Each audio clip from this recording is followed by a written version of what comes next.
Yan, gawa kami ng bird nest out of that box.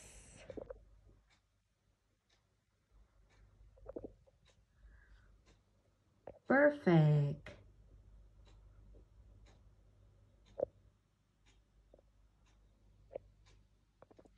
Ayan, perfect. Tapos na ang bahay nila. Butangan na siya bird. Food. Bird food na naman. Tapos, mag-aantay tayo ng bird na titira dyan. Abangan! Para sa aming bird. Yan. Grabe siya. Oh, naano pa takmani. Ayan na. Para sa aming birds. Let's tie it up. Okay na siya? Na? Yan. Okay na yan. Okay na yan. We got this from our wild farm. Wild farm.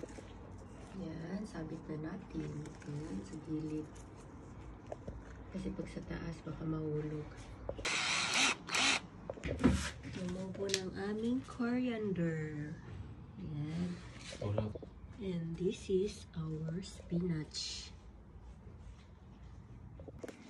Very good yung ko niya. Very good. Yung aking kaligayahan. Flowers. Yan, set up na. Done.